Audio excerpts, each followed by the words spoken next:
vamos começar. Muito boa tarde a todos. Muito obrigada por estarem aqui. Vamos começar por mais uma sessão das conversas do SEI. O tema de hoje é o tema de fronteiras e secessionismo. Peço desculpa. E temos aqui três excelentes oradores que nos vão ajudar a animar estas conversas. À minha direita temos a doutora Ana Santos Pinto, que é investigadora do IPRI-UNL, Instituto Português de Relações Internacionais e do Instituto de Defesa Nacional Português. É também professora convidada no Departamento de Estudos Políticos da Faculdade de Ciências Sociais e Humanas e doutoranda, quase doutorada, em Relações Internacionais pela mesma faculdade. Depois temos o Tenente-Coronel Luís Bernardino, que não só é investigador do SEI, como é também professor da Academia Militar e que trabalha essencialmente sobre questões de segurança do continente africano, tema sobre o qual o calculo que nos venha falar hoje, e que tem aqui, merece aqui o reconhecimento adicional de ter sido ele que nos propôs abordarmos esta questão das fronteiras num tema, numa sessão, aliás, anterior destas conversas do SEI, que nós aproveitámos para juntar aqui a questão dos secessionismos. E depois temos, por fim, mas last but not least, o Ricardo Alexandre, jornalista da Antena 1, que tem um programa de visão global sobre assuntos internacionais que passa São Berro ao domingo de manhã, e que é também doutorando aqui no ISCTE, investigador, assistente de investigação aqui no Centro de Estudos Internacionais, precisamente com uma tese sobre a questão dos Balcãs, não é? São Berro, capaz de ser. E que tem trabalhado essencialmente nas questões europeias, não é? Presumo, portanto, Europa Central e de Leste. Não sei, estou aqui um pouco a tentar ir ao encontro do trabalho do Ricardo. E, portanto, temos aqui três áreas geográficas, ou seja, representadas, e que, partindo deste tema de secessionismo, de fronteiras, queríamos não só partir um pouco desta questão dos referendos da Catalunha e da Escócia, que recentemente trouxeram esta questão mais à baila, se me permite a expressão, mas também alargar este debate depois a questões e a regiões mais amplas, em que as fronteiras são, sem dúvida, assuntos muito difíceis de gerir, que são bastante importantes, não só ao nível interno do Estado, mas também das suas relações externas e que, portanto, acabam por ter um impacto não só local e regional, mas também muitas vezes global. E nesse sentido vamos tentar debater um pouco várias das questões que podem eventualmente surgir com este tema. Aos oradores foram só mesmo dados o tema muito livre e, portanto, estão livres para falarem do que lhes interessar. Vou começar então pela Ana, começar pelas senhoras, portanto, obrigada mais uma vez por terem aceito o convite. Obrigada, boa tarde a todos. É para mim um enorme prazer estar aqui de regresso ao ISCTE. A minha ideia, de acordo com o tema das fronteiras e do secessionismo que me foi solicitado, é eu partilhar um pouco convosco algumas reflexões sobre uma região em particular, que é aquela que tem sido objeto do meu trabalho, que é o Médio Oriente, e por outro lado o impacto de um conjunto de conceitos e de um fenómeno em particular, que é o fenómeno da globalização, e que se reflete naquilo que tem sido a análise de um conjunto de movimentos, essencialmente de escala política, nesta área regional. Ou seja, eu, para além da noção das fronteiras e do secessionismo, eu iria acrescentar aqui o conceito de Estado e o conceito de nacionalismo e a forma como surge esta definição das fronteiras. Partindo de um pressuposto que é o das comunidades imaginadas do Benedict Anderson, ou seja, que os nacionalismos e as nações não são mais do que comunidades políticas imaginadas e, portanto, socialmente construídas.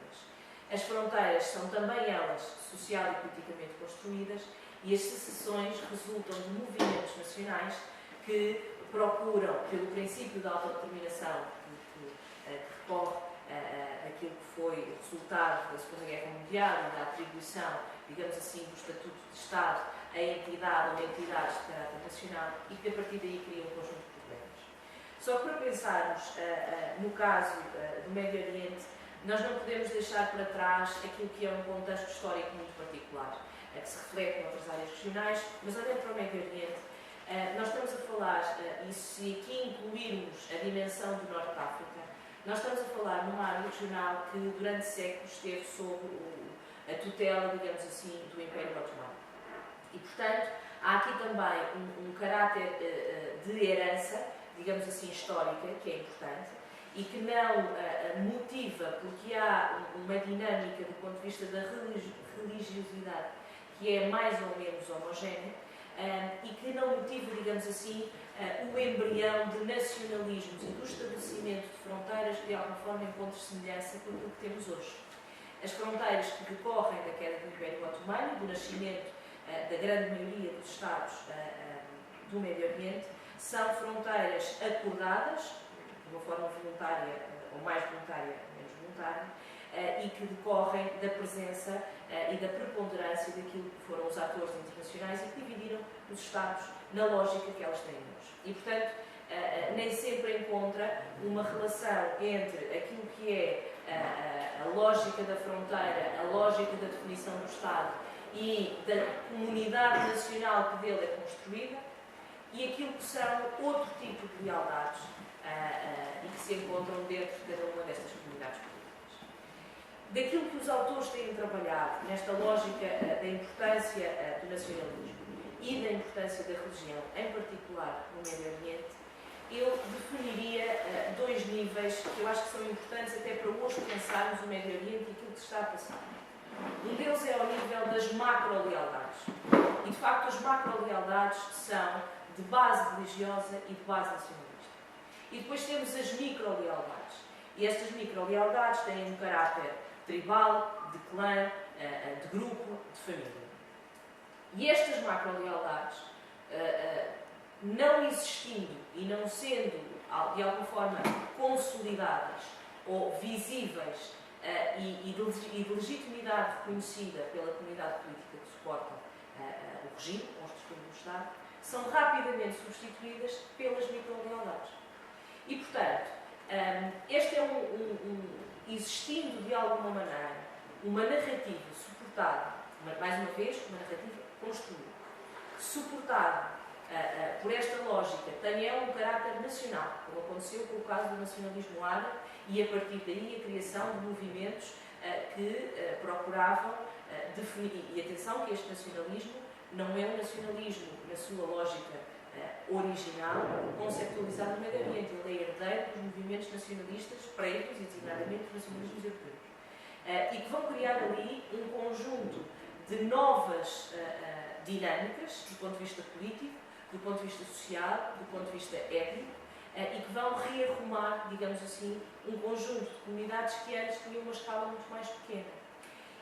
E hoje, quando olhamos para a recuperação de algumas narrativas, não agora de caráter nacional, mas essencialmente de caráter religioso, o que estamos a tentar compreender é qual é a legitimidade que estas narrativas encontram junto das comunidades nacionais. Porque existe, creio eu, a noção na comunidade internacional de qualquer alteração de fronteira que se venha a definir para lá do que está previamente estabelecido pelos tratados até agora assinados, ou mesmo fronteiras que não são alvo de tratado, como aquelas que dividem, por exemplo, Israel dos Estados limítrofes, com exceção da Jordânia e do Egito, porque existem tratados nesses casos. Qualquer alteração de fronteiras é altamente problemática e pode, digamos assim, abrir uma verdadeira caixa de Pandora. Isto coloca-se, por exemplo, em relação à comunidade curda, que está dividida entre vários Estados, desde a Turquia ao Irão, à Síria, e que a partir daí ao Iraque, naturalmente, e que a partir daí criaria uma alteração de fronteiras estrutural, como a possibilidade de desfragmentação de Estados, como é o caso do Iraque ou como é o caso da Síria, como a desfragmentação de Estados, como pode acontecer no caso da Líbia. Nós não estamos perante esta evidência no curto prazo, mas a escalada de uma determinada narrativa, de um conjunto de agremiação de vontades e de falta de resposta de uma entidade legítima, neste caso um Estado detentor de soberania, pode levar a que efetivamente ascendam ou micro-lealdades, clã, tribais, grupais, etc., ou que seja substituída esta noção de legitimidade nacional do Estado soberano por uma outra entidade ou movimento assente numa hipotética homogeneidade religiosa e que queira, a partir dali, criar um outro tipo de comunidade, com um outro tipo de legitimidade. E eu acho que é, de alguma forma, interessante nós olharmos para aquilo que hoje se passa no Médio Oriente e que resulta, por um lado, destas dinâmicas que eu procurei apresentar e, por outro lado, as consequências do próprio fenómeno da globalização. Porque a globalização é, na sua origem, algo de caráter transnacional, transfronteiriço, que não conhece os limites geográficos e que vai levar aquilo que é o conceito da modernidade a todo um novo escalão conceptual. E nós hoje, os movimentos que estamos a analisar, tenham eles um caráter mais revolucionário, mais fundamentalista, mais moderado, tentam adaptar-se àquilo que são as consequências da globalização, aproveitam a porosidade das fronteiras, aproveitam os instrumentos tecnológicos e aproveitam os instrumentos políticos e de sustentabilidade desta legitimidade política. Uma última palavra em relação ao papel do Islão. E eu estou a deixar de fora algo que pode estar na cabeça de vários de vós enquanto movimento que procura estabelecer novas fronteiras de propósito, porque acho que é mais interessante deixá-lo para as perguntas e respostas. Ou para a conversa, neste caso. O papel do Islão. Não há dúvida que, historicamente, isto é verificável e na atualidade também, o Islão influencia atitudes políticas. Desde logo porque o Islão criou uma religião, do ponto de vista conceptual, mas criou também uma forma de organização da sociedade e do Estado. E, portanto, é natural que exista esta ligação muito próxima entre aquilo que é a narrativa religiosa e a forma como os movimentos e as comunidades interpretam a organização da sociedade e a organização do Estado. Por uma razão simples, vamos chamar Deus para ser mais fácil, é a única fonte de autoridade. Ao mesmo tempo que não podemos esquecer que no quadro do Islão, o indivíduo pode contestar este poder, considerando que ele não cumpre os seus deveres e que não tem uma legitimidade reconhecida. Portanto, há um pressuposto de revolução, ou se quiserem, de oposição e de contestação, a um poder que esteja instituído com base no não cumprimento de direitos e deveres. E também, neste sentido, o Islão afeta as atitudes políticas. Afeta porque diz respeito a uma identidade coletiva, que é uma identidade de base religiosa e de partilha de princípios e valores, porque está imbuído num sentido de justiça, ou seja, de alguma maneira define aquilo que são princípios fundadores da sociedade e de igualdade do indivíduo, da relação entre o indivíduo e o poder religioso que é de submissão, vamos dizer assim. O princípio da própria legitimidade do sistema político, é legítimo aquele que cumpre, como eu vos dizia, um conjunto de direitos e deveres e influencia aquilo que são as competências dos decisores, ou seja, aqueles que têm capacidade para responder de acordo com os princípios definidos nesta organização geral, que depois tem, não há um Islão, isto é uma entidade profundamente heterogénea, como outras religiões monoteístas, e, portanto, tem diversas interpretações da letra, digamos assim, do que tenha sido a herança do profeta, mas há esta relação próxima entre aquilo que é a organização da sociedade, aquilo que é a atitude política e a organização do sistema, mas que é muito mais abrangente, muito mais profundo e muito mais vasto do que qualquer noção nacional, nacionalismo que exista dentro desta área. E, portanto, qualquer noção de definição de fronteira conhecerá sempre este problema, que é um problema de construção de uma comunidade nacional que é sempre imaginada e que denota sempre uma herança histórica complicada, ou seja, que não é original. Vamos dar exemplos. A Jordânia nunca existiu enquanto comunidade autónoma nem dentro do Império Otomano. A Arábia Saudita nunca existiu enquanto comunidade autónoma nem dentro do Império Otomano. O Líbano nunca existiu enquanto comunidade autónoma e é composto internamente por pelo menos 16 grupos étnico-religiosos que se procuram e que tentaram, através de uma constituição de um sistema político particular, uma representatividade que agora precisa de ser adaptada a novas dinâmicas demográficas. Depois, realidades diferentes é o caso do Egito, uma realidade profundamente diferente é o caso do Marrocos, que está fora do Império Otomano. Uma realidade diferente é o caso do Irão, que não é árabe, porque tem uma organização, digamos assim, teocrática sustentada na comunidade xiita. Os Emirados, Oman, Qatar, Kuwait, nunca existiram enquanto entidades autónomas e politicamente definidas. A Turquia também, porque sede do Império, tem um caráter especial e próprio. E, portanto, dentro desta grande região, nós temos fronteiras definidas externamente, estes Estados que eu vos disse, como é o caso do Líbano, da antiga Palestina, agora dividida entre Israel e os territórios palestinianos, do caso da Jordânia, do caso da Síria, do caso do Iraque, a forma que assistimos hoje decorrem de um compromisso entre os poderes externos, e designadamente entre a França e a Grã-Bretanha, para a divisão destas fronteiras, portanto não tem nenhum caráter endógeno, é um compromisso político assumido externamente.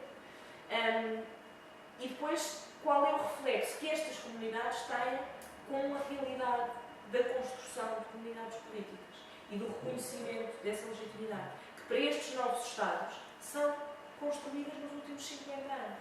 E isso é pouco para um sentimento de partilha, de pertença, e que vai remeter àquilo que são símbolos históricos, etc, etc. Portanto, falarmos aqui de fronteiras é falarmos de uma construção política, falarmos de nacionalismos é falarmos de uma herança histórica e da recuperação de uma série de símbolos e de narrativas. Falarmos de sessões é uma possibilidade no médio prazo. E nós temos de pensar como é que vamos olhar para essa realidade no médio prazo. Parece-me a mim, para terminar, que a comunidade internacional tem muito pouca capacidade de influenciar de forma determinante o que venha a acontecer. Deve estar preparada para responder desde logo internamente a esse fenómeno. Mas parece-me que tem hoje uma capacidade muito diferente do que tinha no final da Segunda Guerra Mundial ou no final da Guerra Fria. E nem os Estados Unidos, que tinham no final da Guerra Fria uma capacidade de influência significativa, me parecem ter hoje essa mesma capacidade. Portanto, eu não sei se nos cabe aceitar ou não aceitar este tipo de dinâmicas. Cabe-nos, em primeiro lugar, compreender, interpretar as razões e procurar uma resposta que garanta aquilo que é a segurança, o bem-estar e o reconhecimento de direitos e de deveres a estas comunidades políticas que são muito diversas, que têm interesses diversos, que têm relações de lealdade diversas e relações com poderes externos ocidentais ou outros, também eles muito distintos. Portanto, era com esta reflexão que eu introduziria este tema. Não é fácil, porque eu não tenho respostas, tenho muitas perguntas, se quiserem partilho convosco. Respostas não tenho nenhuma, mas às quais eu tento olhar para perceber o que é que se está a passar. E não percebo, portanto, tenho sempre esta curiosidade e é com esse espírito que venho aqui falar convosco. Muito obrigada, muito obrigada por esta excelente, mesmo excelente introdução a este tema, precisamente por partir destas questões que, ao fim e ao cabo, também são precisamente para começarmos a trabalhar. E, portanto, retive aqui a ideia de o Islão como princípio normativo de organização de sociedade. Não sei se isto é completamente errado ou não, mas foi. Sim, é a base da organização da sociedade. E que achei muito interessante essa perspectiva. Achei muito interessante também ter deixado fora precisamente aquilo que estava na mente toda a gente. Obrigada por teres ignorado o elefante branco que é preciso. O elefante branco não, o elefante na loja de questões. Passo diretamente a palavra aqui ao Luís Bernardino, que nos vai falar então mais sobre o continente africano, não é verdade? Antes de mais, cumprimentar os meus colegas de mesa, cumprimentar os adultos. Eu optei pelo seguinte, porque vamos falar de um tema extremamente atual e porque vamos falar da questão das fronteiras, eu optei por trazer aqui umas pequenas apresentações com alguns mapas sobre o continente africano. E queria fazer convosco partilhar uma reflexão à volta dos principais problemas que, em termos de segurança, podemos olhar para a África e ver que estes problemas, ou que grande parte destes problemas, estão realmente relacionados com a questão das fronteiras e com a questão dos secessionismos transfronteiriços. Portanto, eu, se me permitem, vou aqui passar estes slides porque nos fazem refletir um pouco mais de uma forma organizada como é que podemos olhar. Então, eu peguei aqui num think tank africano que tem por norma uma reflexão à volta do que é que se passa em termos de segurança no continente africano e criamos uma visão própria sobre alguns temas que, relacionados com a segurança, nos permitem entender qual é a realidade no continente africano. Portanto, estamos aqui a falar do ano 2013, portanto, no ano 2014 não está tratado, mas, por exemplo, este slide primeiro fala-nos sobre a questão da segurança marítima, sobre a questão dos problemas ou dos países onde foram detectados ou onde existem problemas relacionados com a segurança marítima. E, portanto,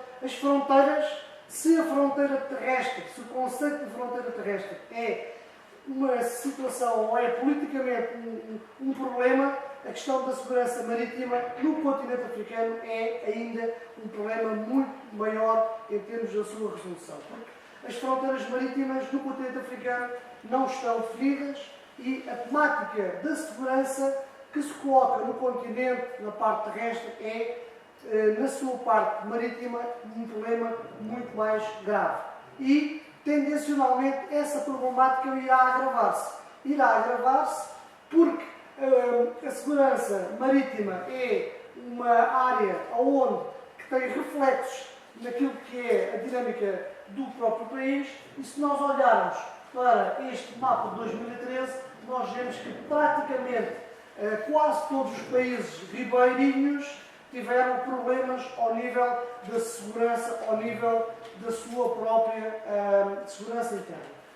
Vemos agora para 2014 que a área do Oceano Índico, da região do Corno da África, e podemos ver que a área do Golfo da Guiné, se fôssemos olhar ali para 2014, talvez aquela zona de Angola e a zona da Guiné Equatorial houvesse ali uma mancha verde também bem a sério. Portanto, se nós quisermos olhar para a África no contexto da segurança marítima e no contexto da sua problemática relacionada com a área, com as áreas vizinhas da sua fronteira marítima, esta era um conjunto de países em que esta situação se punha.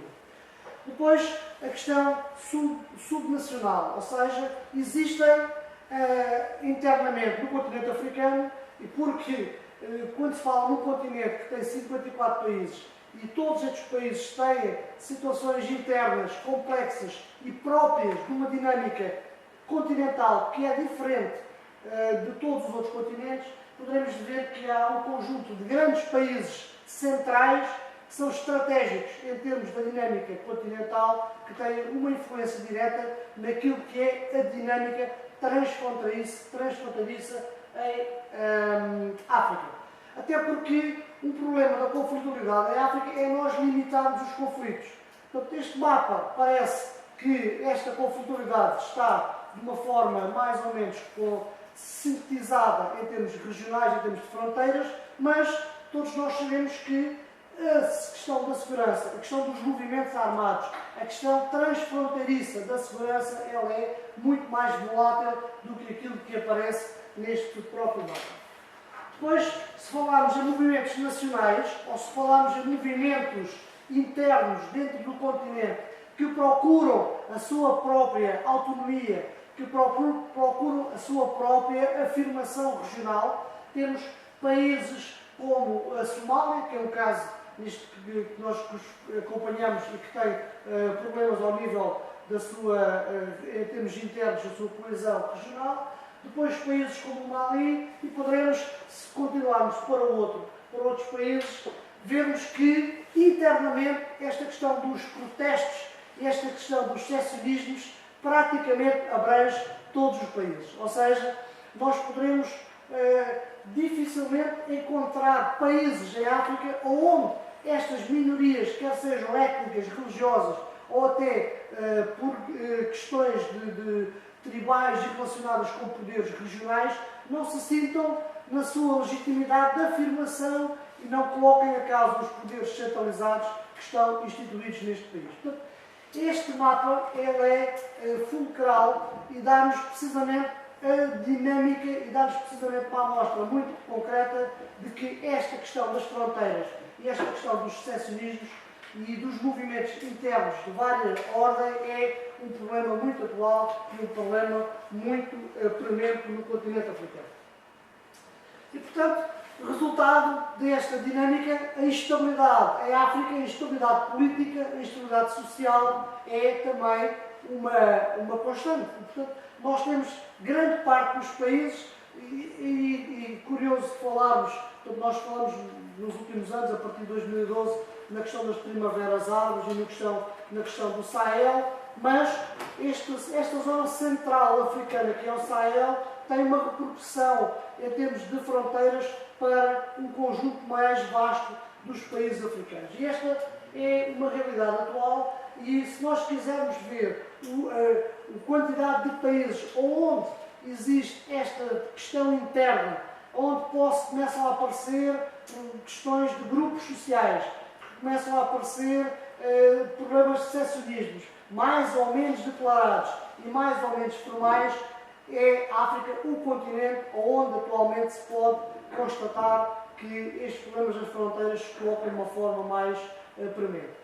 Eu não pretendo aqui falar concretamente sobre diversos casos, portanto, podemos ir à questão do Sudão do Sul, podemos falar aqui na questão de Cabinda, podemos falar aqui Casa Mansa, portanto, não há praticamente países ou regiões em África onde esta questão das fronteiras não tenham uma acessibilidade e não haja um problema direto com a questão interna da governabilidade, da governança ao nível desta região. Portanto, esta questão da instabilidade política, não estou aqui a dizer que o secessionismo e a questão das fronteiras é o principal aspecto, mas é um dos principais aspectos que originam esta instabilidade em África.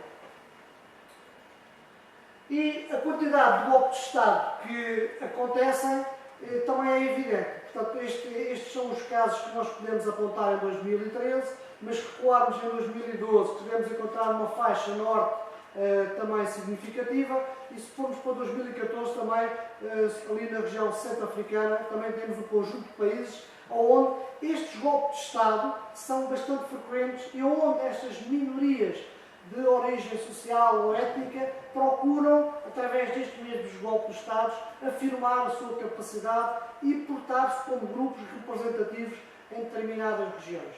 A questão das fronteiras em África é atualmente um dos temas mais importantes para podermos perceber a nova problemática da globalização. Porque, se por acaso concordo com aquilo que o colega disse, a globalização é um fenómeno que nos leva e que nos transporta para esta inter-relação e até para a questão transfronteiriça. Nós temos, por outro lado, a questão africana, em que as fronteiras têm mantido ao longo dos séculos. E, portanto, esta dinâmica regional, geopolítica de fronteiras, faz-nos aqui refletir de que forma é que esta geografia, de que forma é que esta geopolítica pode continuar, ou de que forma é que ela representa, efetivamente, as dinâmicas que são continentais e que são ainda atuais dentro do continente africano.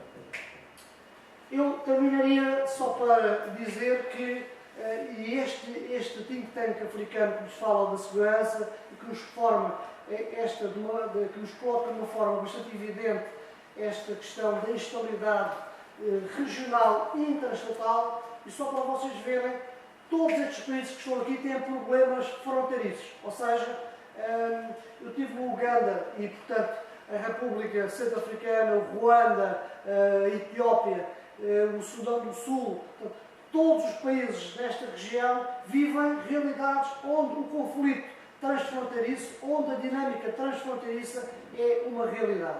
E, portanto, para analisarmos e para podermos ver uma única causa ou para podermos olhar para uma única situação, teríamos que estar aqui muito mais tempo. Portanto, o que eu queria aqui trazer para a reflexão, e podemos depois falar num outro caso mais concreto, mas queria aqui só chamar para a atenção de que este problema é um problema bem mais vasto, um problema maior do que aquilo que nós podemos pensar à medida de um ou outro caso que nós nos vamos conhecendo através principalmente dos mídias. Portanto, é esta a reflexão que eu queria aqui trazer convosco e se por acaso há uns países que aparecem aqui onde a questão secessionista, onde a questão da afirmação já está no patamar político, onde já há movimentos que de alguma forma ganham protagonismo no setor político do Estado, como podem aqui ver, há outros países e há outras regiões onde esses movimentos ainda não conseguiram ganhar esse protagonismo e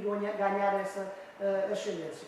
Aquilo que nós estamos a assistir neste momento, a Somália, mas principalmente a questão do Sudão do Sul, e também já foi aqui utilizado um termo, é uma verdadeira caixa de Pandora. Ou seja, esta questão do Sudão do Sul e a possibilidade de criar dentro de um Estado grande um Estado novo que tem um interesse, porque nasce de uma divisão regional e sectária naquela região, vai também fazer-nos pensar sobre outras regiões, outros nacionalismos, outros sectarismos, outras fronteiras, outras dinâmicas e outros interesses que se movimentam no continente africano e que é hoje aqui o tema que nos traz. Portanto, era aquilo que eu tinha para dizer e depois ao dispor para podermos comentar aqui esta questão. Certamente vai surgir, vão surgir várias questões, porque aliás, também obrigada Luís por mais uma excelente apresentação de, mais uma vez, overview desta questão no particular aspecto do continente africano, que realmente,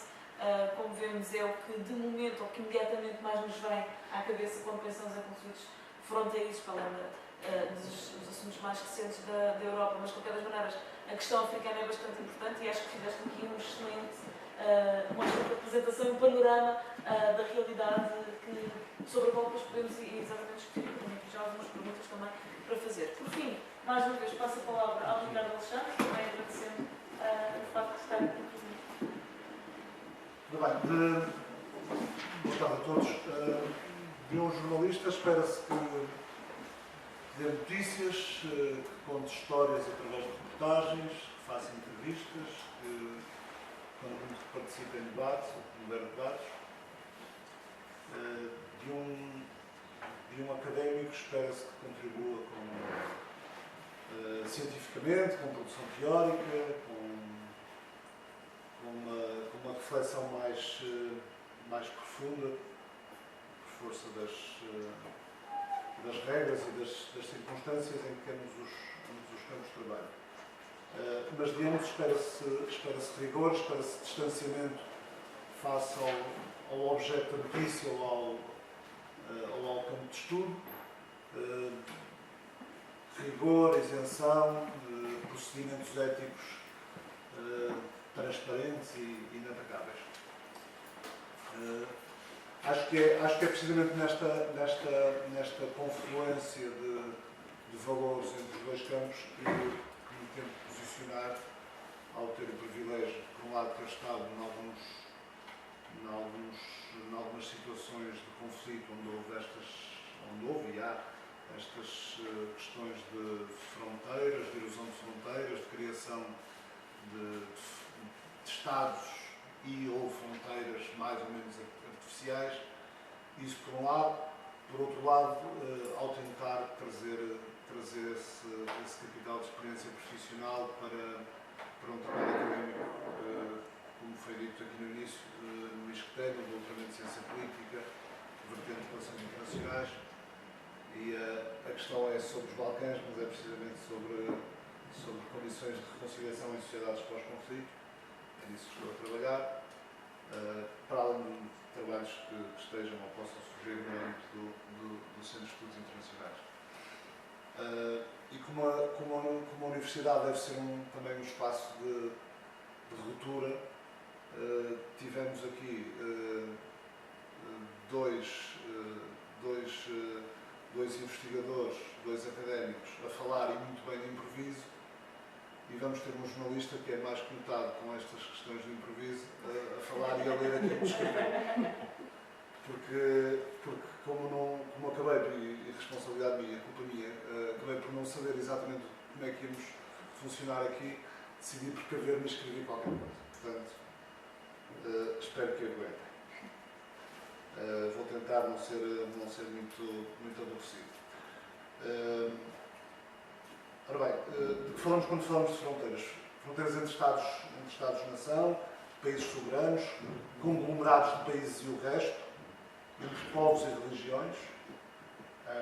Não serão fronteiras os muros de Nicosia e Belfast, que subsistem dentro da Europa, dentro da União Europeia, 25 anos após a queda do Muro de Berlim, ou o muro erguido por Israel e Cisjordânia.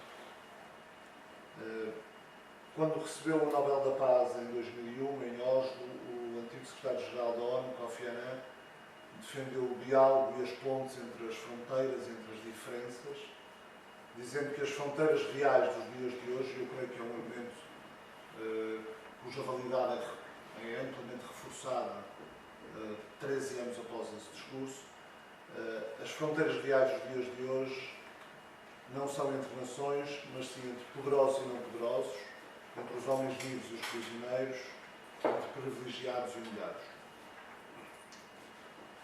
De facto, aos olhos da mulher e do homem comuns, uma barreira policial ou militar que impede a livre circulação de que podem gozar menos pessoas no mundo do que aquelas que possamos supor. Uma barreira policial ou militar é tão fronteira quanto a cabine com a polícia com uma determinada veste específica, com um ar carrancudo, e que após ver e rever e voltar a ver o passaporte acaba por colocar o carimbo que parece um trovão, mas um trovão de alívio que nos permite atravessar determinada fronteira, a cancela sobe e passamos. Ao ver e atravessar algumas dessas fronteiras onde homens armados, normalmente bastante armados, determinam quem passa e quem não passa, vão lentamente verificando a documentação. Algumas vezes até só podem ver a documentação com uma mão, porque a outra mão está na arma e com o dedo negativo. O passar ou não passar uma fronteira dessas é uma questão de resposta tão variável consoante as circunstâncias e de difícil catalogação. Não podemos, é muito difícil generalizar a forma como as pessoas circulam em determinadas fronteiras, sejam fronteiras oficiais entre Estados ou não, porque depende de circunstâncias do momento, circunstâncias políticas, índices de corrupção que são necessariamente variáveis consoante as circunstâncias, consoante os momentos, e portanto é muito difícil de definir regras absolutas e definitivas. O Khyber Pass é uma espécie de fronteira que separa o Paquistão das zonas tribais do país. É uma fronteira consagrada administrativamente. São territórios que começam um pouco depois de uma cidade paquistanesa que já devem ter ouvido falar, que é Peshawar, no noroeste do Paquistão, e que basicamente vão até à fronteira com o Afeganistão. É uma área que nos últimos anos tem sido alvo de ataques dos Estados Unidos em território paquistanês, com a utilização dos drones, etc. É lá que têm sido abatidos alguns destacados elementos da Al-Qaeda e alguns talibãs considerados alvos por parte dos Estados Unidos. É uma zona que tem sido berço de vários movimentos radicais, uma zona de circulação livre para tudo quanto era senhores da guerra afegãos exilados no Paquistão durante o domínio dos talibãs no Afeganistão. Em novembro de 2001, dias antes da queda dos talibãs em Cabul, atravessei a fronteira do Khyber Pass e era como se entrasse num mundo surreal. Praticamente todos os homens adultos que se viam nas ruas, não se viam mulheres, e eram praticamente mesmo todos os homens que se viam nas ruas, andavam de Kalashnikov ao ombro. As lojas iam lembro-me, retenho mais memória, uma rua larga, de terra batida, mas uma rua como se fosse uma avenida principal, e era uma zona de comércio, mas nas lojas não se vendia, ou onde se vendia aquilo que se impunha ao olhar, porque era em tantas lojas seguidas, eram montras onde se via à venda armas e droga. Não é bocadinhos de droga, era droga, pedras de AX enormes, em balanças e armas. E era como se fosse um outro mundo, como se fôssemos de repente transportados por uma realidade onde a lei é diferente. E não duvido que ali também existissem leis, de acordo com o que seria o quadro vigente naquele local. Tudo às claras, tudo completamente às claras, como se fosse, portanto, uma terra com leis próprias. Anos antes, em outubro de 99, não consegui passar a fronteira do enclave de Oicusi, em Timor-Leste, ainda sob o domínio de tropas indonésias. Faltavam ainda algumas semanas para ouvir o general indonésio que comandava as tropas em Dili dizer-me, e foi a mim, porque fui eu que o estava a entrevistar, dizer-me após 24 anos de ocupação e muitas dezenas de milhares de mortos, como sabemos, de 1975 e 1999, quando a Indonésia ocupou o território de Timor-Leste, perguntaram-me se estava pronto a partir e ele dizia ready to leave, happy to go. Portanto, pronto a partir, feliz por partir. Uns meses antes, em maio desse ano, em maio de 99, uma fronteira administrativa entre a Sérvia e o Montenegro, que na altura ainda faziam parte do mesmo país, a República Federal da Jugoslávia, e já tinham fronteira. Em Belgrado mandava Slobodan Milošević, em Podgorica Milo Đukanović, considerado na altura um pró-europeu, bastante paparicado pela secretária de Estado norte-americana Madeleine Albright. Ao atravessar de carro a Sérvia, na altura, sob bombardeamentos da NATO, para entrar no Montenegro, para entrevistar Zoran Đinđić, o líder da oposição democrática sérvia, que ali estava refugiado, não propriamente das rumas da NATO, mas dos serviços secretos de Milošević, que o tinham posto numa espécie de lista negra de pessoas a abater. Ao atravessar essa fronteira não foi complicado. Ou melhor, só foi complicado porque o carro foi revistado várias vezes, obrigaram-nos a abrir as malas, mas tudo parou e tudo mudou quando o jornalista que estava comigo, que é um jornalista conhecido deste país, é escritor, o Pedro Rosa Mendes, depois de sermos obrigados a abrir a mala 2 e 3 vezes, começou a vocifrar todo um cardápio de vernáculos, tudo o que lhe veio à cabeça. Ele começou a disparatar, não em grande gritaria, mas num tom que não era baixo, que era audível, e sempre que ele dizia uma asneira, o polícia montenegrino repetia num português bastante bem arranhado e completava com mais algumas. Começamos assim a olhar um para o outro, então era um polícia montenegrino cujo irmão tinha casado com uma portuguesa de Famalicão. E, portanto, foi o salvo-conduto para dois jornalistas entrarem no Montenegro numa altura de guerra. Mas para o cidadão comum raramente é assim tão simples passar fronteiras, passar checkpoints, passar controles policiais. Veja-se o caso dos inúmeros controles e barreiras ao longo do minúsculo território de Gaza. Em maio de 2001, já em tempo da segunda intifada, foi possível testemunhar o que passam milhares de pessoas, milhares de palestinianos, no dia-a-dia para tentar trabalhar, para tentar circular, até as ambulâncias ficam paradas, horas e horas, à espera que um soldado que não sai de uma guarita erguida com sacos de cimento e areia, um soldado entra na guarita, faz um gesto com a mão, que é basicamente isto. As pessoas estão de frente, o sol a bater de frente e se alguém avança, quando percebe mal um gesto de uma mão dentro de uma guarita assim, percebem o que é que pode acontecer. E, portanto, um jornalista português imprudente também fica a saber pela má vontade e para desespero do motorista e tradutor, que não é por ser português e muito menos por ser jornalista, que pode avançar quando os outros estão parados.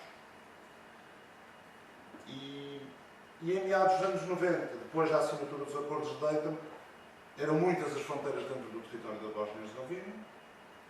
Os polícias eram verdes na Federação Croata Muçulmana, eram azuis na República Sérvia da Bósnia, os autocarros com refugiados eram apedrejados de um lado e do outro, os tiros ainda se ouviam, as minas estavam lá por toda a parte, as matrículas de carro eram mudadas antes da última curva, porque num lado eram da Bósnia e do outro lado eram da Sérvia. Essas fronteiras desenhadas no Ohio, em Dayton, ratificadas em Paris, sob a designação de IUBL e EBL, Inter-Entity Boundary Lines. Por essa altura, alguns de nós, jornalistas, já tinham aprendido a dizer uma frase para acalmar polícias, que era "Ja sam samo glupi portugalski novinar", que quer dizer sou apenas um simples idiota jornalista português. Acho que nunca foi preciso dizê-la a polícias, mas era a frase aconselhável. Há mais de 15 anos, o Harry Barron escreveu sobre a necessidade de uma teoria democrática de autodeterminação política para uma nova ordem mundial. A teoria democrática deste professor australiano pressupõe igualdade do direito unilateral à secessão para todos os grupos. Sabemos também que muitos países do mundo reconheceram o direito do Kosovo a declarar unilateralmente a independência face à Sérvia, independência já reconhecida por largas dezenas de países, entre os quais os Estados Unidos, grandes patrocinadores da causa independentista kosovar, a maioria dos países da União Europeia, Portugal incluído, excetuando alguns que têm também internamente problemas semelhantes, a Espanha, também a Eslováquia, a Roménia, um ou outro país por razões diversas. Aqui entram teorias de autores como Alan Buchanan, que, embora defendendo a integridade territorial como aspecto moral, legal das democracias constitucionais, acrescenta numa teoria dos remédios para situações em que um grupo tem direito à secessão se, e apenas se, sofreu certas injustiças. É um pouco nesta linha que vai a argumentação que concede o direito do Kosovo a ter optado pela independência depois do que aconteceu entre o inverno de 98 e a primavera de 99, não é? A chamada limpeza étnica. Depois aqui poderíamos perder imenso tempo a discutir as razões dessa limpeza étnica, e se foi limpeza étnica, e o que é que esteve na base dessa ofensiva de facto brutal das forças policiais, parapoliciais e militares e paramilitares sérvias no Kosovo. Mas portanto, esses grupos têm direito à secessão se, e apenas se, sofreram certas injustiças, pelas quais a secessão se apresenta como uma espécie de remédio de última instância. Outra autora, Vita Gudeliviciut, é um nome difícil, também defende que a autodeterminação se sobrepõe à integridade territorial em caso de ocupação militar estrangeira. Quando um determinado povo não é representado pelo governo estatal, é um povo que pode ser considerado um povo diferente, que está inibido pela lei em vigor de reclamar o direito à autodeterminação. Aliás, esta autora argumenta que o direito à secessão dentro de um Estado é um assunto de política doméstica e que não deve ser objeto da lei internacional. E também isto tem sido questionado por muitos outros autores. O Alexander Pavkovich explora como é que isto é um autor curioso, porque é um autor que vem dos Balcãs, está radicado, está a investigar sobretudo na Austrália e sobre a Ásia, e portanto é alguém que tem uma visão e uma abordagem que é transversal em termos de geografia, se quisermos. Explora como é que a autodeterminação nacional, com a criação de um novo Estado através da secessão, se pode sobrepor à regra da maioria e à igualdade de direitos, que são princípios basilares das democracias constitucionais liberais, onde normalmente a maioria acaba por determinar em que circunstâncias a minoria pode optar pela secessão. E podíamos dar imensos exemplos, mas basta ir aos Estados Unidos, onde Abraham Lincoln disse que a secessão pode acontecer se houver emendas à Constituição. É curioso reparar também que, por exemplo, a China e a União Soviética chegaram a ter o direito à secessão nas respectivas Constituições, mas depois esses direitos foram eliminados.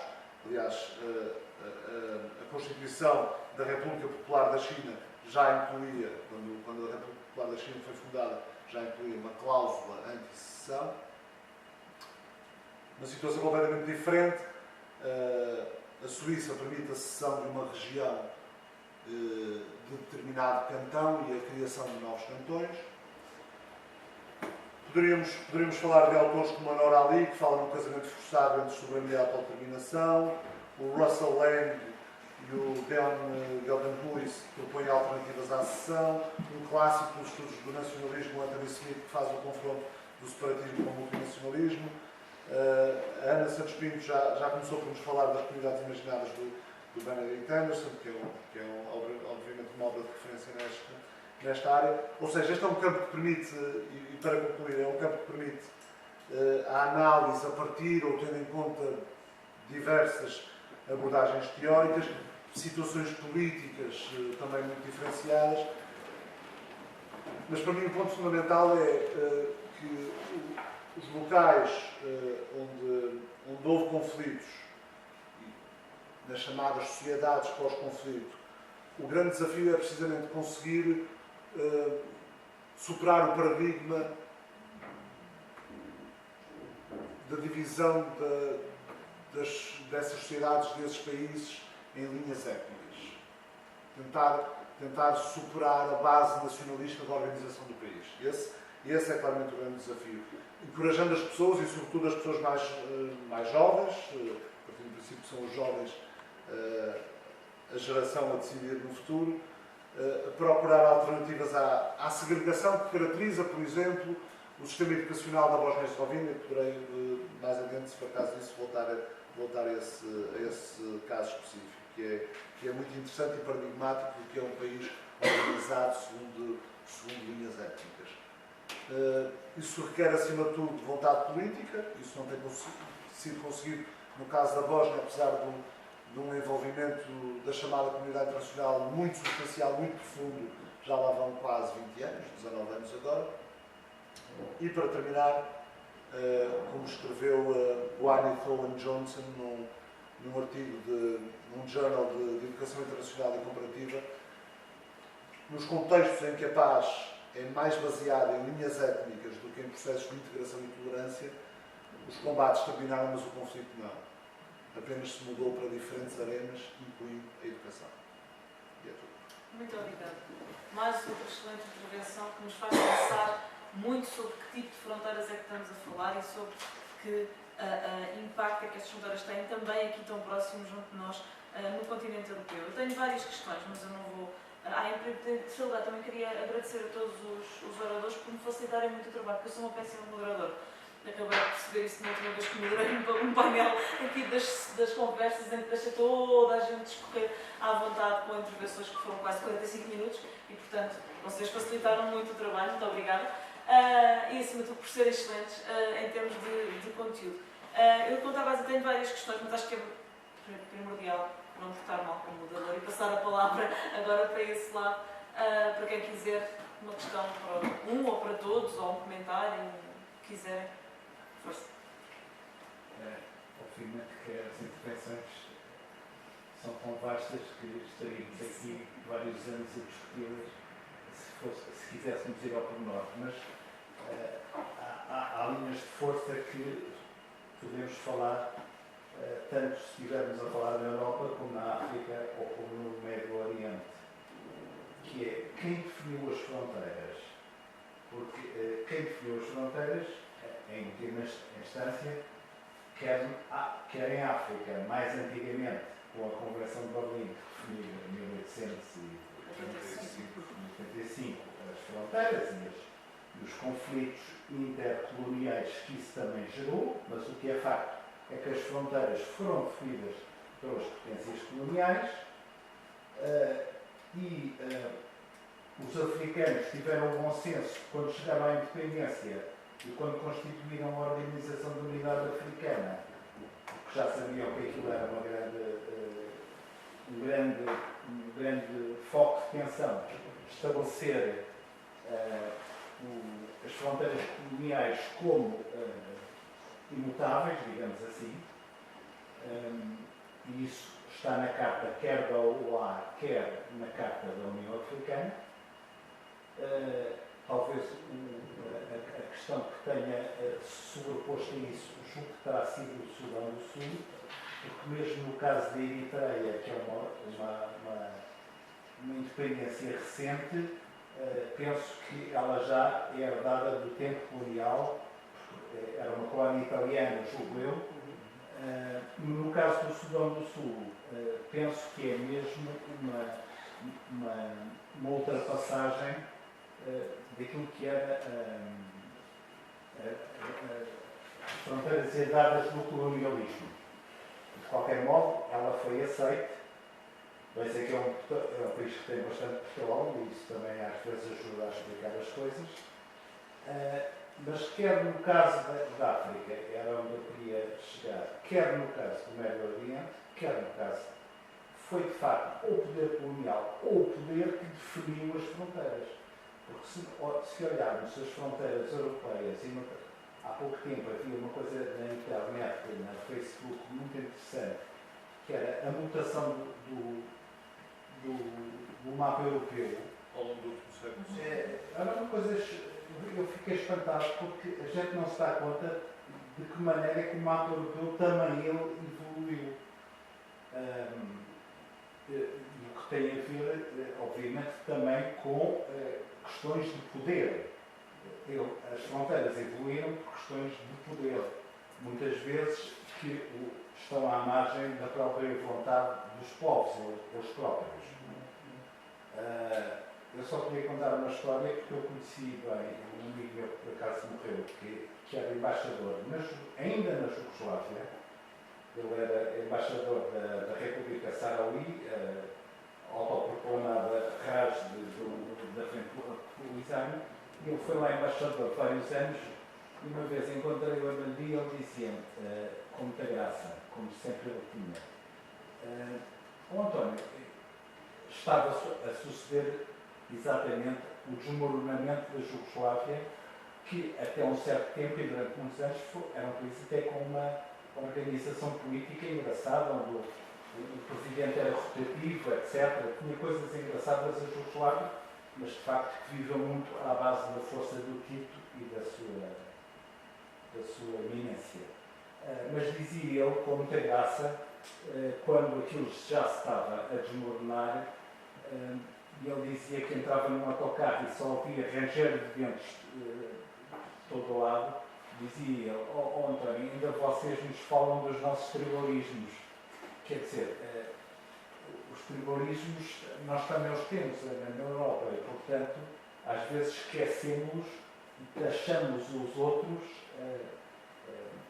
desse modo. Às vezes olhamos o mundo com os nossos óculos e às vezes esquecemos de olhar muito com os óculos também dos outros. Eu acho, só queria fazer um pequeno apontamento em relação à sua intervenção sobre um tema que é muito presente e é muito importante, que é a questão dos curdos.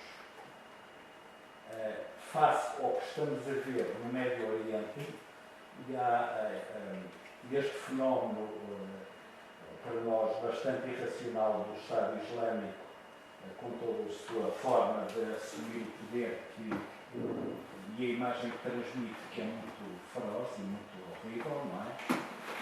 Há ali uma comunidade que de repente começaram a dar importância e que são 37 milhões, julgo eu, que são os curdos e que aparentemente na geoestratégia da zona, o Sr. Tenente-Coronel dir-me-á, parece que são o único tampão, quer do ponto de vista cultural, quer do ponto de vista até hipoteticamente militar, a uma desagregação de uma série de países que estamos a assistir, desde o Iraque à Síria, mas por outro lado, eles também representam e sempre representaram um enorme receio para os turcos que os dizimaram, como a gente sabe, no início do século XX, de uma forma atroz, não é? Até que ponto é que as fronteiras necessariamente não vão ter que ser redesenhadas face a esta nova realidade, porque também não estou a ver que os curdos deem o corpo ao manifesto sem quererem nada em troca. Basicamente, eram estas questões que vos queria pôr sobre muitas.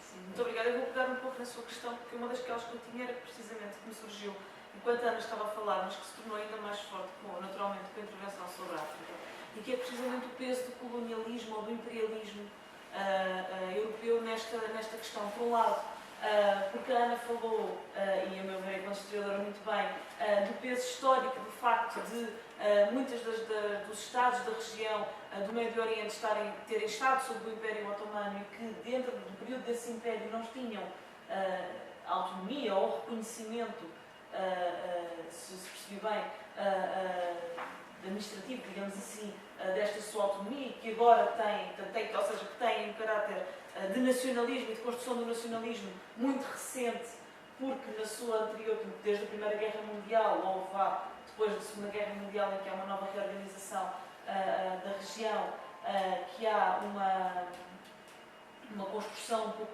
por causa da artificialidade das fronteiras, e depois, naturalmente, a questão africana, em que as fronteiras africanas foram desenhadas a regra e esquadro, como disse bem, pelo menos desde 1885, com a questão da Conferência de Berlim. E, portanto, até que ponto é que podemos estar aqui em que esta questão do colonialismo, imperialismo, mesmo até alguns dos conflitos dos nacionalismos centro-europeus, que também estavam, de alguma maneira, que ganharam ainda maior destaque na sequência da Primeira Guerra Mundial, não serão aqui também determinantes precisamente para a compreensão desta questão das fronteiras e da sua contestação também, não é? Portanto, a questão de nação, fronteira, Estado, portanto, todas as questões que temos aqui vindo a surgir. Tem a ver com esta questão, se não passo a palavra ao painel e depois passo de volta. Eu penso que sim, tem a ver. Então, diga. Boa tarde, Eugênio Costa Almeida, sei, Finamil, colega do Luís Bernardino também. Eu tinha duas questões provocatórias, uma das quais já foi, de certa forma, abordada, que é a questão do Kurdistão. Mas ainda assim vou fazê-la na minha questão. Esta situação que se verifica agora no Médio Oriente, mais do que nunca, mostra que o Kurdistão passou a estar também no teatro das operações em toda a sua plenitude, política e militarmente. A pergunta que se põe é esta: é agora que os anglófonos, que tanto gostam de, se não se entendam, que se separam, que vão admitir que o Kurdistão possa ser, de facto e de jure, um Estado, uma república, deixando de ser só Estado-nação, dividido por o Irão, o Iraque, Síria, Turquia e Líbia, creio. Não. Irão, Iraque, Síria e Turquia. Claro. São cinco, agora não me lembro o quê, que é tem uma zona muito pequenina, e agora não me lembro onde é que é. Essa é uma das questões que deixava. A outra, ao Luís Bernardino. Durante os respectivos mapitas, como diz o nosso amigo Eduardo Costa Dias, no think tank da África, nas questões do sionismo e nas questões das fronteiras, eu verifiquei que a Namíbia passou sempre incólume. Ora, nós sabemos que não é bem verdade. Há duas regiões da Namíbia que são problemáticas. Podem estar adormecidas, mas são extraordinariamente problemáticas. E uma das quais criou a SWAP, que é a Bangolândia. Tem problemas com o sul de Angola. A outra é a faixa de Caprivi. A faixa de Caprivi é das zonas mais problemáticas, pode estar como muito adormecida perante a comunidade internacional, mas internamente é das zonas mais problemáticas que existem na região. Não vês aí alguma ligeireza na maneira como aborda essa questão? A terceira era para o Ricardo Alexandre. Abordou na questão do Paquistão e, enquanto estava a ouvir as perguntas, recordei-me uma situação que é, ali também a zona é bastante crítica, que é a Arménia, o Afeganistão, a Geórgia. São três repúblicas que têm zonas secessionistas bastante fortes, por quais tem a ajudar essa situação a Rússia. acha que esse adormecimento que ultimamente tem havido é uma forma da Rússia deixar a questão da Ucrânia mais candente e mais efervescente e a permitir o adormecimento das outras e poder intervir mais tarde se for necessário? Muito obrigada. Passar a palavra aqui ao nosso painel. Vamos começar a enfrentar os pontos. Exato.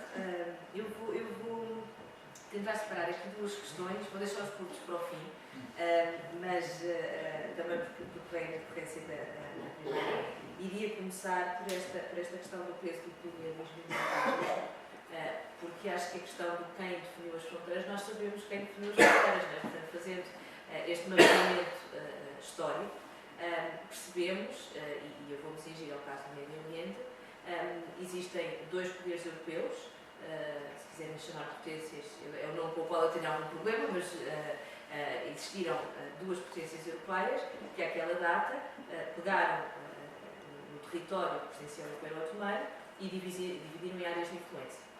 E essas áreas de influência transformaram-se nos poderes mandatários da Liga das Nações e que deram origem aos Estados atuais, com as fronteiras mais ou menos definidas na atualidade. Nós sabemos quem é que definiu e também sabemos que esses dois poderes, se calhar com alguma parcela dessa definição, não estão hoje presentes no Médio Oriente para de alguma forma, responder à responsabilidade da definição dessas fronteiras.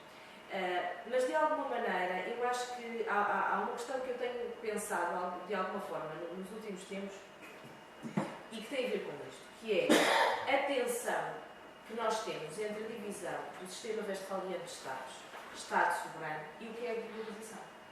Isto não dá para resolver, porque eu tenho um instrumento político internacional, que é o Estado soberano, com o reconhecimento das Nações Unidas, e tenho um fenómeno internacional que não reconhece Estados nem reconhece fronteiras e que, aliás, pelo contrário, dinamiza comunidades políticas dentro desses Estados.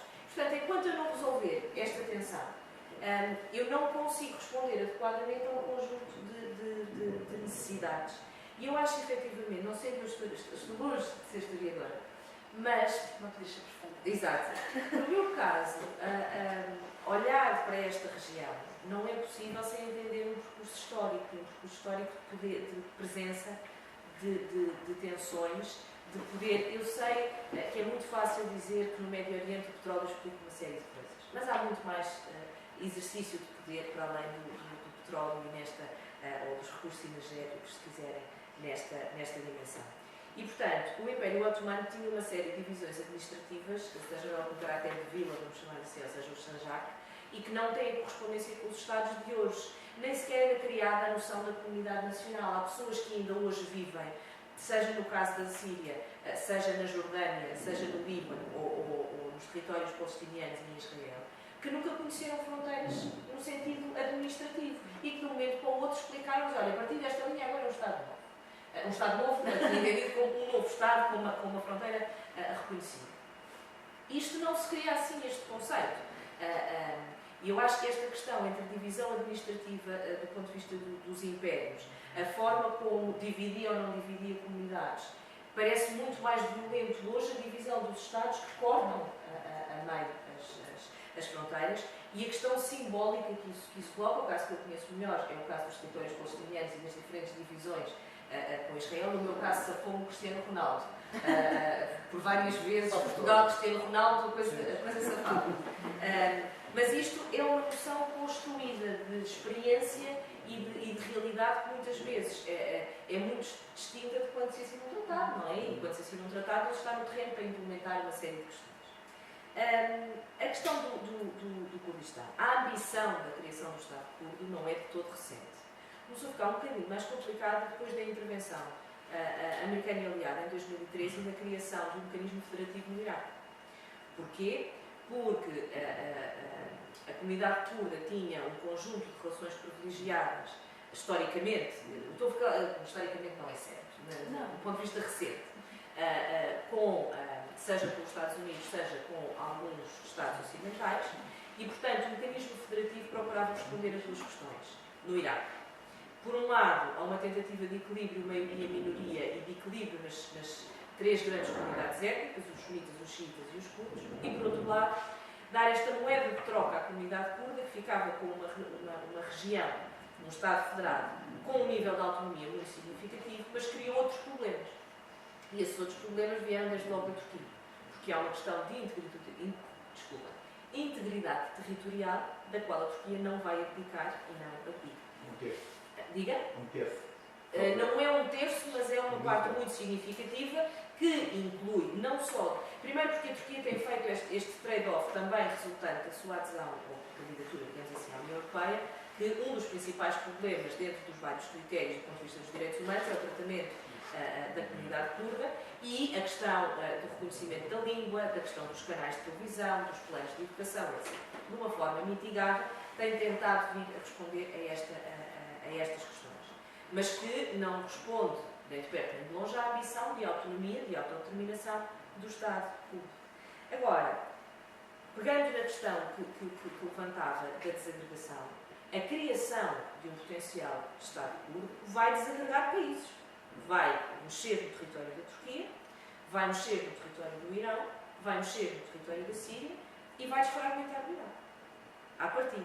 E, portanto, é natural que a criação deste Estado ou o mexer em comunidades com esta natureza vá implicar obrigatoriamente um realinhamento de fronteiras. E eu parece-me que nem ninguém quer um poder nuclear no Médio Oriente, nem ninguém quer mexer. O problema está à mesma escala. A criação da proliferação nuclear tem a mesma dimensão do ponto de vista de segurança que tem uma alteração das fronteiras. Tentou-se com a questão do Iraque resolver uma questão de expectativa, que era criar na comunidade curda uma expectativa de ter uma região mais ou menos autónoma, mas que vai ter um efeito de contaminação com as restantes comunidades curdas noutros Estados. Como bem sabem, para criarmos um Estado independente e reconhecer esse Estado independente, há um conjunto de pressupostos, desde logo do ponto de vista do direito internacional, que têm de estar reunidos e que não basta haver a alteração das fronteiras. O reconhecimento estatutário, o Estado soberano reconhecido desse ponto de vista. E eu acho que nós podemos estar a falar em Estados de facto, de terem poderes e exercício das suas capacidades, e não estarmos a falar de Estados de jure e que implica a alteração do tratamento das fronteiras. Eu parece-me que o caso mais complicado é claramente o da Turquia, em que a Turquia não vai reconhecer que uma parcela significativa do seu território passe para um outro Estado. Isso parece-me muitíssimo difícil de acontecer. O que não significa que não possa provocar a desagregação de outros Estados, e eu parece-me que o caso do Iraque é o mais imediato, porque um mecanismo federativo pode não ser o suficiente. Acomoda, mas não responde a uma expectativa, e que é uma expectativa que não é recente, porque os curdos não são otomanos, têm um caráter de organização da sociedade, uma dimensão cultural e linguística que é própria e que corresponderia até àquilo que seria a autodeterminação decorrente da Segunda Guerra Mundial e da autodeterminação de uma série de povos, e que por motivos vários de exercício de poder não foram reconhecidos naquela altura. E, portanto, eu acho que temos aqui este problema. A questão que eu coloco é preciso termos efetivamente um Estado. Ou não basta outro tipo de poderes e outro tipo de entidades para exercer este mecanismo e estas capacidades da agência, como nós costumamos chamar em teoria das relações internacionais, ter o de facto ou não o de jure. Qual é o quinto? Eu não tinha dúvidas, estou aqui a ver a Arménia. Ok. Eu peço desculpa já agora que intervi, há bocado disse a Afeganistão, queria dizer Azerbaijão, e agora peço desculpa. Obrigada. Três ou quatro aspectos são aqui, claro que esses comentários que fizeram ambos, portanto, são extremamente pertinentes. Há uma questão que é a questão da fronteira. O que é que a fronteira representa para nós, em termos, quando nós pensamos numa fronteira, a fronteira pode ser vista de várias formas. Portanto, pode ser vista sob uma forma ideológica, geopolítica, social, geográfica. Portanto, estas várias formas de fronteira sempre tiveram ou sempre estão presentes no nosso imaginário. Se nós, relativamente à questão da África, se falarmos da Conferência de Berlim, para estas linhas de fronteira que foram definidas, se nós perguntássemos aos africanos naquele momento, naquele local, aquelas fronteiras nada significavam para eles. E, portanto, este conceito de fronteira que foi criado e que foi adicionado e que se mantém, estão sempre associados a uma entidade geopolítica que tem por intuito criar um poder, criar uma autonomia, criar uma forma de governabilidade dentro de um determinado espaço orientado dentro de uma determinada região. Portanto, este conceito de fronteira, hoje em dia, leva-nos também, em África, a pensar sobre se estas fronteiras que estão definidas representam, na realidade, as dinâmicas sociais, políticas e até raciais que existem no próprio continente. Portanto, há aqui uma diálise permanente em todos os cantos do continente africano sobre esta realidade. E aquela que nos surge mais e que tem aparecido mais é a questão do Sudão do Sul. E porquê que a questão do Sudão do Sul saiu e porquê que ela transforma-se e aparece no contexto internacional como o termo mais mediático? Porque o Sudão do Sul é uma região extremamente rica. E, portanto, há interesses globais de potências em criar esta região separada de uma grande região do Sul para que possa ser mais facilmente trabalhada ou mais facilmente incluída nas dinâmicas relacionadas com a temática do petróleo e do acesso aos recursos naturais. Esta questão da normalização das relações políticas entre Estados, na questão das fronteiras, implica sempre que há uma entidade internacional a fazer o reconhecimento dessas mesmas fronteiras, o que muitas vezes internamente não representa nada ou, pelo contrário, não é reconhecido ou não é validado em termos do seu espaço. Isto é uma dinâmica bem frequente na relação do Estado com os grupos sociais em África e é uma relação permanente nas tensões que existem e naqueles mapas que foram aqui apresentados. Portanto, esta relação entre o poder instituído, entre a fronteira instituída e entre o poder que se vive e que se sente e as fronteiras que poderão vir a ser criadas é nesta relação e nesta tensão que existe em muitos dos países em África. A questão da região subsaariana, ela atualmente aparece como a região mais estável e até como a região onde a conflitualidade é menor no continente africano. Porquê? Porque tem havido, quer na região do Sahel, quer na região norte do continente africano, uma maior instabilidade, uma maior quantidade de conflitos, mas não quer dizer que na região subsaariana, principalmente no Zimbábue, na Tanzânia e até na África do Sul, não hajam tensões. Porque essas tensões existem, mas não são tensões que neste momento não transportam para uma entidade ou não transportam para uma visão mais fora do continente africano esses problemas que existem em termos nacionais. Portanto, o que nós assistimos são conflitos de maior dimensão criadas nestas áreas do Sahel e nestas regiões periféricas do Sahel que transportaram para a comunidade internacional e para a globalização problemas que se viviam nestas regiões. E a região subsaariana sai um bocadinho desta mancha e consegue estar nesta área e consegue estar atualmente como uma região que, apesar de haver conflitos internos políticos constantes, está fora desta grande massa que é a conflitualidade desta problemática em África. E, portanto, nós temos que ver sempre as fronteiras. Eu penso que nesta questão da África ela é ainda mais premente.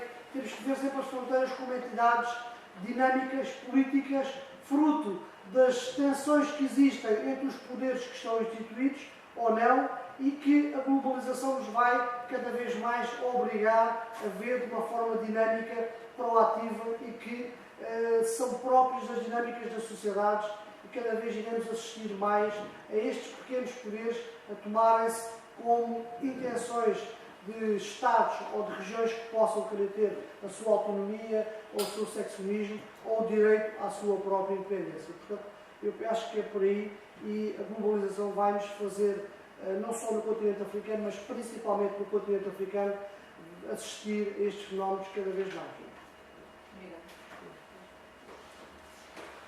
Em relação à influência e ao posicionamento da Rússia nos vários focos de instabilidade, nomeadamente no Cáucaso, eu tendo a concordar com a sua posição, de que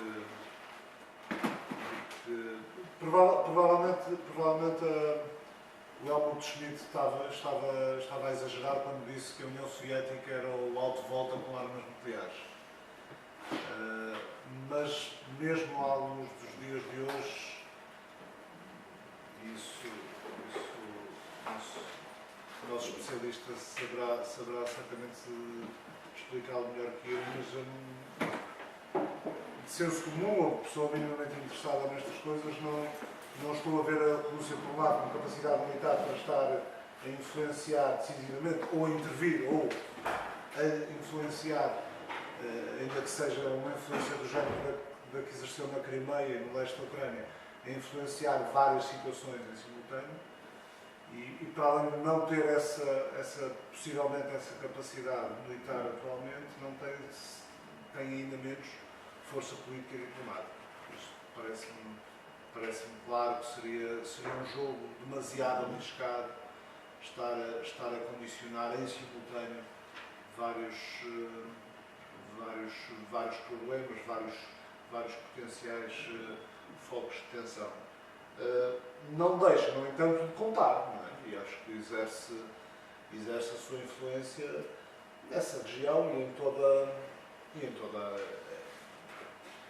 acho que percebemos a influência que a Rússia ainda hoje tem na Europa de Leste pelas reações em diferentes países europeus face ao que está acontecendo na Ucrânia. Uma coisa é a reação de países da Europa Ocidental e da Europa do Sul, mais ou menos tranquilos, preocupados, condenando. Outra coisa é o que se sente na Letónia ou na Finlândia, pelo que foi acontecendo ao longo do século XX. E lembrei-me também de um acontecimento na primavera de 99, quando foi assinado o acordo de Kumanovo, que pôs fim à intervenção da NATO na altura ainda da República Federal da Jugoslávia, depois de 78 dias de bombardeamento. Esse acordo previa a divisão do Kosovo em setores militares, em que a Rússia ficava com um setor militar. E, portanto, era um acordo que, de alguma forma, englobava a Rússia. Antes das tropas americanas e inglesas mais ativamente tinham tido a intervenção naquele conflito, entrarem no terreno, já os soldados russos passeavam os seus tanques por Pristina e permitiam ao que resistiu dos tanques e dos aviões jugoslavos poderem sair dos bunkers do aeroporto de Kosovo, mostrando que a Rússia estava ali a ter um papel. Estava ali a ter um papel que, de alguma forma, fazia o bloco ocidental respeitar a outra parte, a parte que a Rússia claramente defendia naquele conflito. E de alguma forma, com o que aconteceu na Abkhazia, na Ossétia do Sul, a Rússia tem, na Geórgia, sabemos também o que aconteceu, a Rússia tem tido posição. Acho, mais uma vez, e concordo consigo, que provavelmente não é, com o que está a acontecer na Ucrânia, não é de esperar, enquanto pelo menos a situação da Ucrânia não estiver resolvida e porque tem outro tipo de importância, não é de esperar que a Rússia tente um papel mais ativo nos outros conflitos. E não sei se a questão apontava claramente para isto, mas é o que me apraz dizer sobre essa área. Em relação registrei com particular interesse a observação do seu amigo e presto homenagem ao embaixador Sarawi na Jugoslávia, quando ele dizia: ainda nos vem falar dos nossos tribalismos. E acho que é muito acertado e fez-me lembrar uma situação que vivi o ano passado. Fiz parte de um grupo europeu de um projeto chamado Mediano, que é um projeto patrocinado pelo Conselho da Europa, que visa aumentar a diversidade e a inclusividade nos médias. Tive a oportunidade de conhecer duas jornalistas da televisão pública belga. A televisão pública belga está dividida, tal como o país, tem uma parte flamenga, tem outra parte francófona, dos valões. E, portanto, essas duas jornalistas trabalhavam no mesmo edifício em Bruxelas, no mesmo edifício, em instalações separadas por um corredor.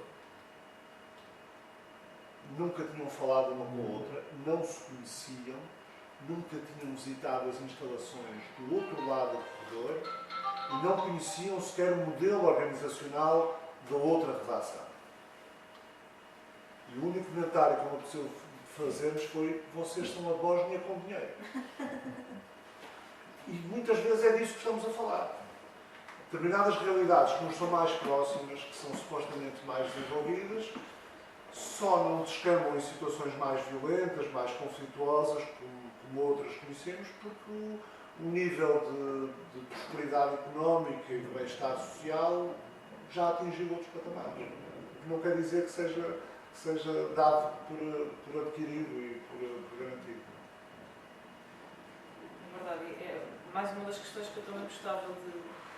Não é uma questão, mas questões que eu me lembrei quando vinha preparando minimamente esta sessão e que falaste também na tua apresentação e que eu ia agora pegar, é que não é preciso ter um muro a separar, basta ter um corredor a separar e uma vontade, não é? Quer dizer, vontade de olhar para o outro lado. Mas realmente falaste da questão do muro 25 anos depois do muro de Berlim ter caído, e eu lembrei-me automaticamente dos diferentes muros que ainda subsistem. Por um lado, Nicosia, Belfast, que falaste, mas também o muro Israel e Cisjordânia, e eu lembrei-me do muro na fronteira dos Estados Unidos com o México, para conter aquela que é também uma outra preocupação de segurança, que depois também se faz sentido muito na questão africana, no continente africano, que é a questão da migração. Migração ilegal, a deslocação de pessoas, a necessidade de pessoas, e que tem muito a ver também com esta questão transnacional, transfronteiriça, que nos afeta a todos e que afeta aqui toda esta realidade e que faz então com que as fronteiras pareçam elas próprias, por um lado, inultrapassáveis ou importantes barreiras a ultrapassar, e por outro lado, coisas bastante porosas e artificiais. Eu não vou... Deixa-me só acrescentar aqui uma coisa muito engraçada sobre isto, a dizer que assim, em África, nós temos povos que não reconhecem fronteiras. Ou seja, por exemplo, vou dar o caso, e utiliza-se muito o caso dos tuaregs.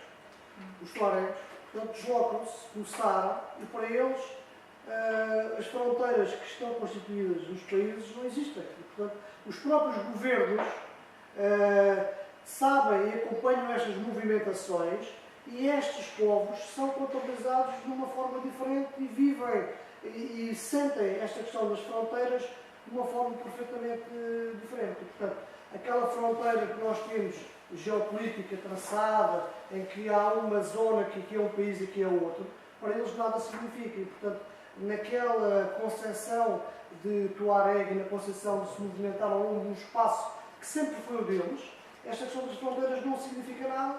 E, portanto, isto é só para nós vermos que o sentido da fronteira e a forma como nós queremos conhecer e sentir e ver o que é que ela significa, tem uma percepção perfeitamente diferente em espaços perfeitamente diferentes. Mas será muito diferente da percepção de fronteira e de ignorar essa fronteira que sentem os sérvios do Kosovo em relação ao resto da Sérvia. Nunca vão achar que ali tem uma fronteira que os vai impedir de ir para o resto da Sérvia. Como sempre foram, como se relacionam e como fazem a vida e as trocas comerciais e as relações familiares. E, portanto, nunca vão entender aquela fronteira como uma fronteira internacional. Eu acho que não faz mal, é o que eu digo. Agora, este registro de conversa, eu agora fiz o raciocínio exatamente oposto, que é a União Europeia. Pensei nisso. Está a deixar de ter fronteiras. Nunca vai deixar de ter essas fronteiras. Eu ainda hoje estava a dar uma aula aos alunos da licenciatura e, apesar de já me sentir um bocadinho velha, eu ainda me lembro de comprar caramelos e preparar o carro, não é? Pronto. Nenhum deles naquela sala tinha sequer a consciência do que era parar numa fronteira e abrir o carro e abrir as malas, etc. E de facto o projeto europeu cria esta dinâmica numa tentativa de aproximar. Mas tem duas consequências. A primeira era a Europa Fortaleza, porque nós não temos fronteiras internas, mas temos muros elevadíssimos, não tanto do ponto de vista físico, mas é muito difícil a um cidadão do país terceiro entrar, não é preciso irmos a Lampedusa ou ao Mediterrâneo. Qualquer aeroporto internacional tem esta noção de que é uma Europa construída com base em muros muito altos. Eu lembro que da primeira vez que eu cheguei a Israel, aquilo que me diziam era, para além do facto de porem Portugal na América Latina, a segunda questão foi: bom, então se és europeia, preciso me casar contigo, que é para ter acesso ao mercado europeu. E esta não é ali, é em todo o lado. A lógica do acesso a esta ausência de fronteiras, que não é uma ausência sentida, porque nós sabemos onde é que está a fronteira. A diferença ainda vai ser nossa. Nós sabemos bem onde é que está a fronteira. Em compensação, como nos construímos em oposição ao outro, criamos muros elevadíssimos contra aquilo que às vezes até nos está mais próximo. Isto é um bocadinho dicotómico a forma como nós estamos a fazer isto.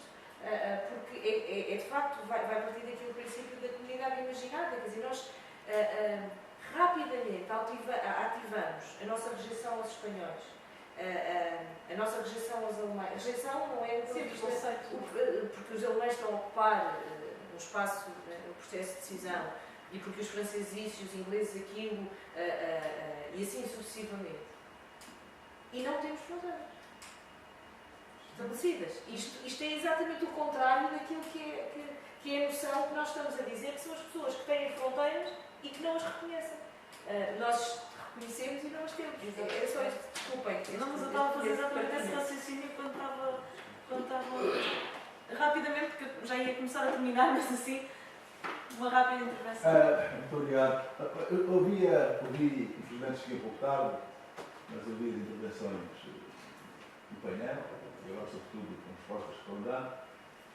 E eu gostaria de fazer um pequeno comentário, sobretudo o que disse o nosso amigo há pouco sobre a África, para dizer que o problema das fronteiras, das secessões, dos irredentismos que ocorrem um pouco em todo o mundo, sobretudo em África, tem muito a ver com um problema que deve estar a montante numa reflexão como esta, que é o problema que nos convoca para as questões filosóficas.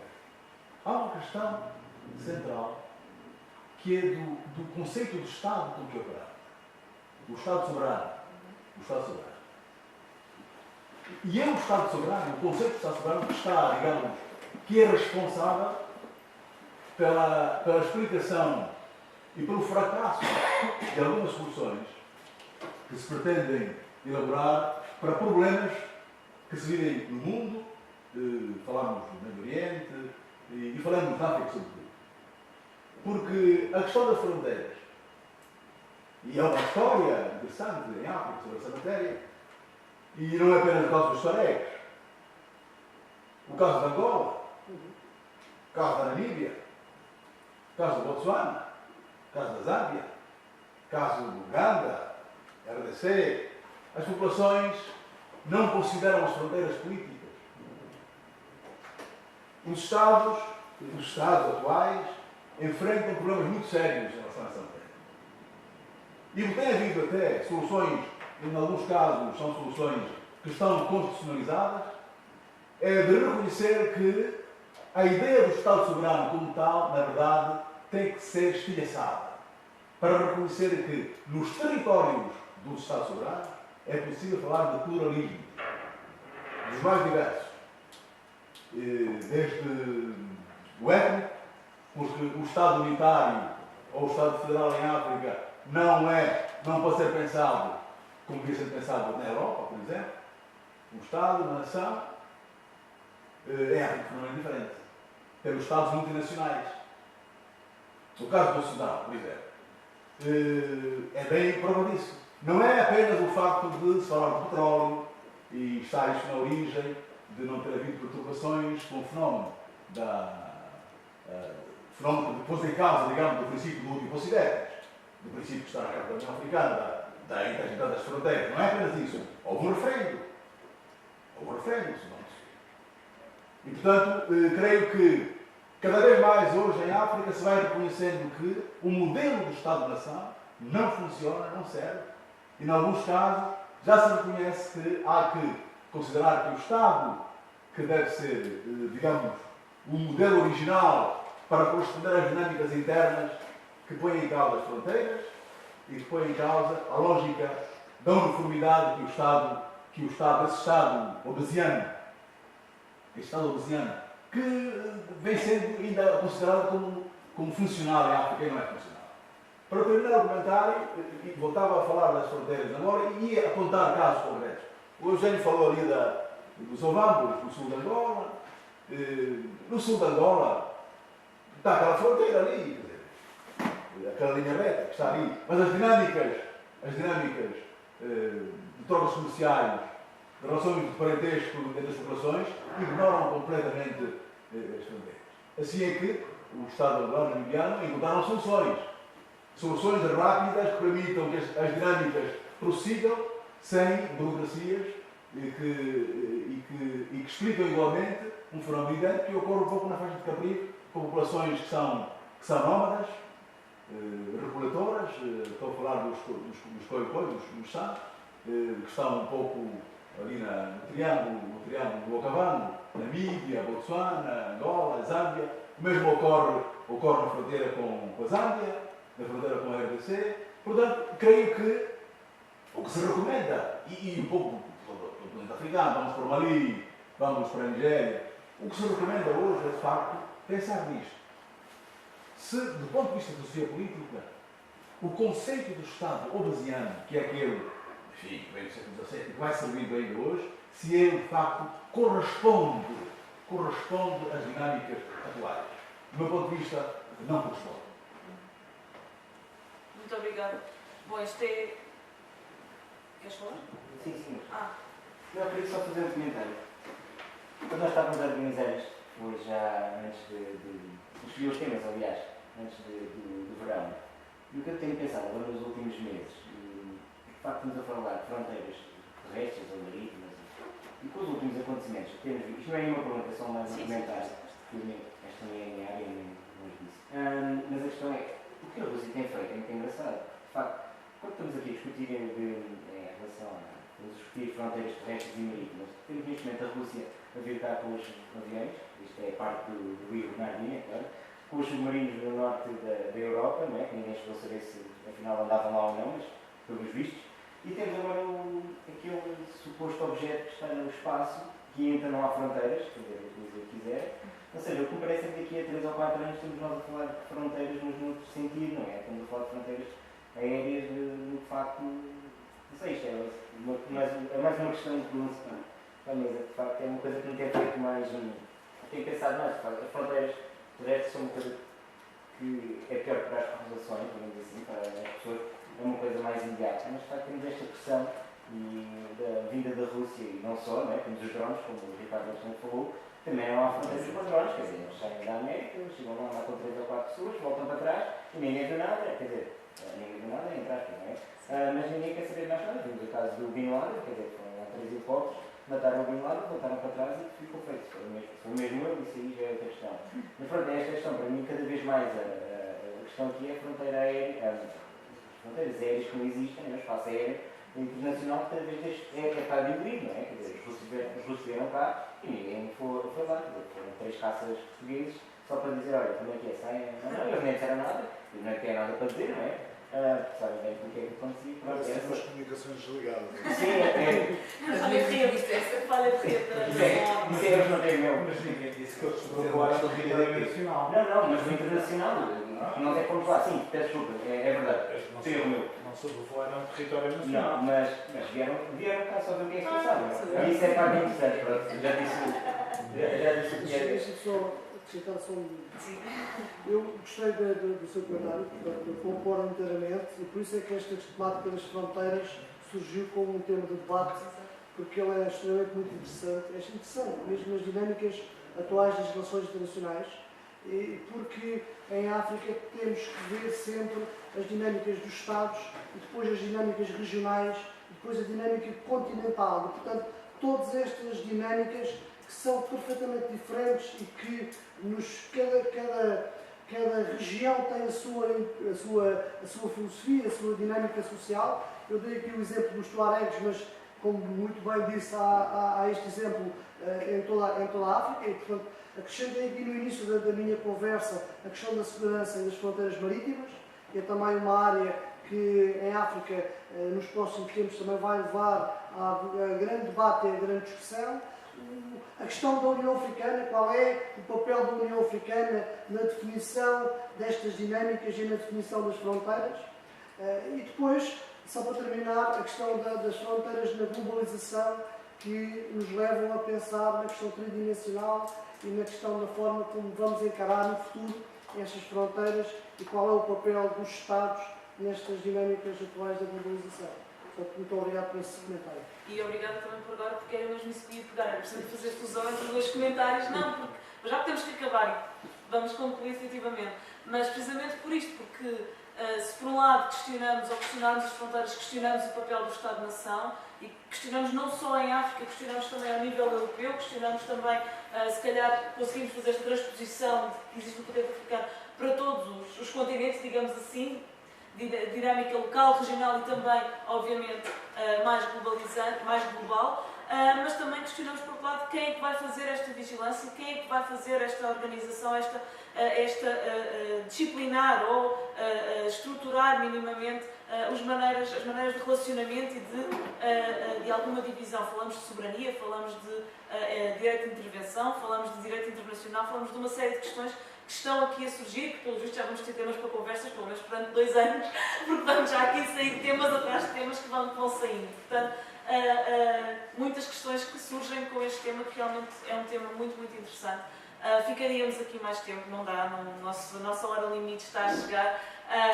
Quero agradecer mais uma vez aos nossos 3 oradores por excelentes intervenções e muito food for thought que nos deram aqui.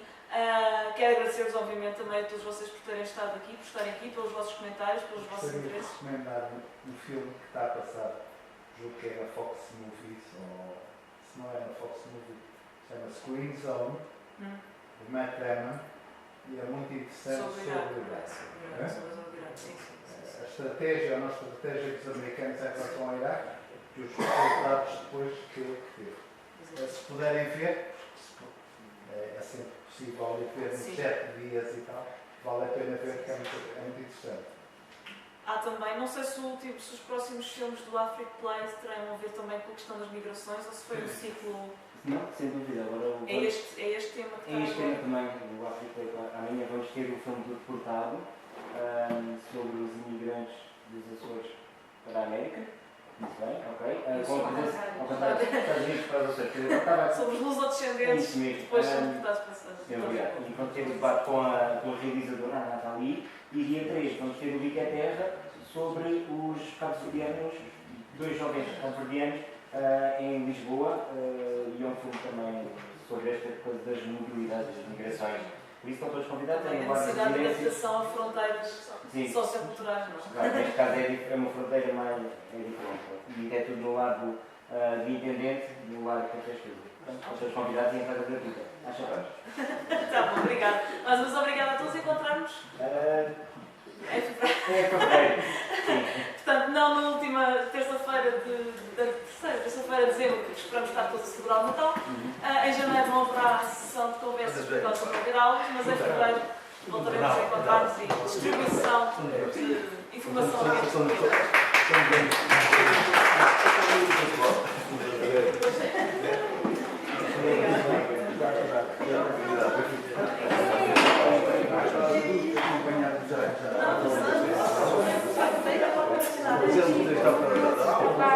Obrigado.